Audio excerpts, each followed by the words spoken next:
Corona of the Red Sun, Warrior Grade Helm. Plus 108 to accuracy rating, plus 63 to maximum life, 25% increased light radius. When you leech life from a hit, allies in your present also leech the same amount of life. And then it says something underneath, coming soon. Alright, going to be starting up my AI host that will give a Theorycraft build on stuff you can be doing with this helmet. All right, so let's take a deep dive today into some Path of Exile 2 loot. And sounds good.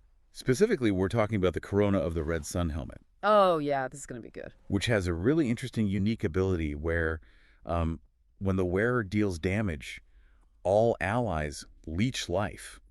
Yeah. Which makes this incredibly powerful, especially when you're thinking about group play. Right. And so we have a ton of theory crafting notes to sift through for this piece of loot. Mm-hmm.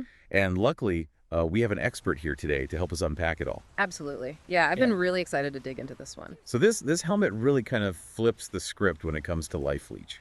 Yeah, it totally changes how you have to think about it, right? Yeah. Because like normally life leech is just thought of as like a personal survival tool. Right. But this turns it into something that the entire team can benefit from. It's a team-wide resource. Yeah, exactly. It's a team-wide resource. And I think that's where like a lot of these really interesting builds can come from. Yeah, for sure. And our notes today really kind of focus on a warrior build utilizing this helmet. Okay.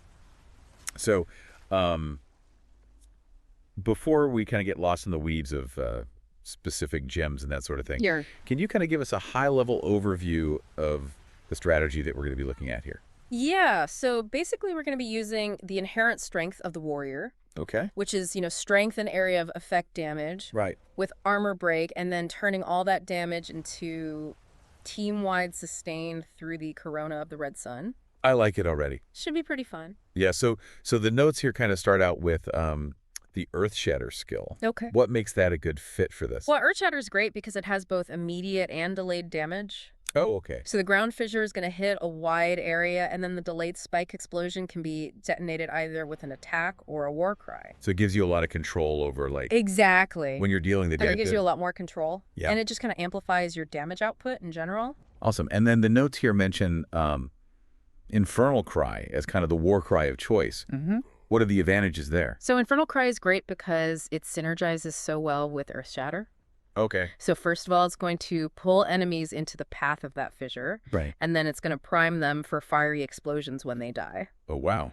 And it also empowers your next attack for an even bigger spike detonation from Earth Shatter. This is kind of like a win-win-win there. Yeah, it's really good for grouping enemies up and just obliterating them. Okay, so we've got the damage there, but obviously like the life leech from the helmet is kind of the key component here. Yeah.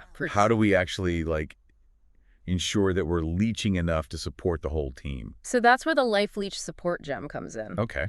It's crucial for this build because it converts a portion of your physical damage into lifesteal. Right. So every time you hit an enemy, you're going to be healing yourself. Yeah.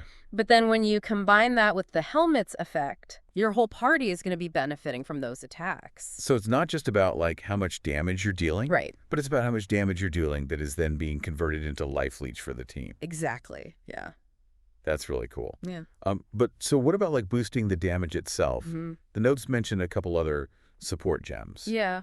One of them being melee physical damage. Yes. That's fairly straightforward. Yep. Just a flat damage increase. Right. Really good for boosting our attack power. But then increase armor break. Yeah, that's where it gets a little more interesting. Yeah, like how does that kind of fit into everything? So increased armor break is going to allow us to really shred through those enemy defenses, which is going to make your attacks and your allies' attacks that much more effective.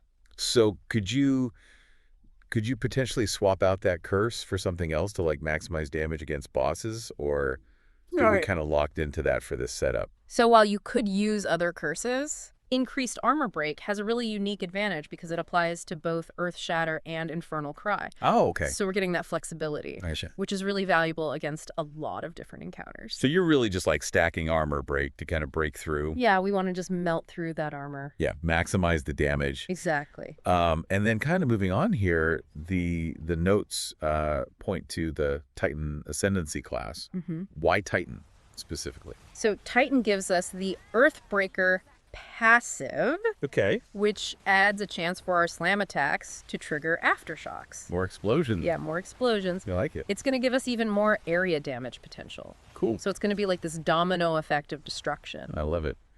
And then one thing I'm noticing here is that the notes specifically call out using the vulnerability curse Yes. along with infernal cry. Mm-hmm. So is that just like for even more armor shredding? Pretty much, yeah. Wow. We want to make them as vulnerable as possible. Vulnerability is going to provide another layer of armor reduction on top of increased armor break.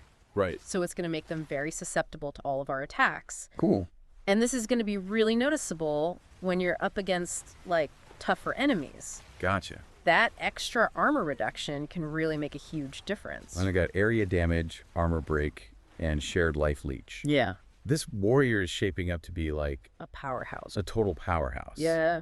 But it sounds like this build is really just one way to utilize the corona of the red sun. Oh, yeah, for sure. Like, what are some other ways that we could kind of think about this? Well, imagine if you had a party with a lot of spellcasters. Okay. You could have, like, a melee character using this helmet Uh-huh. and acting as a frontline tank. Oh, that's interesting. Yeah, soaking up all the damage while keeping the spellcasters alive with the shared life leech. That's a cool idea. Or you could think about a really fast attacking character. Okay. Someone who can trigger the helmet's effect more frequently. Creating like this constant stream of healing for the team. That's so cool. Yeah. So like what other skills or support gems could synergize with the corona of the red sun? It's really up to you. Yeah. There's so many possibilities. What kind of crazy combinations could we come up with for like different party compositions and different enemy types? And That's what I love about this item. Yeah. It really makes you think outside the box. it invites experimentation for sure. Yeah, this is really just like a starting point. It's a jumping off point. Yeah. How would you maximize its potential? I can already feel like the theory crafting wheels turning in my head. Well, thanks for joining us today for this deep dive. Of course, this was fun. And don't forget to let us know what you discover.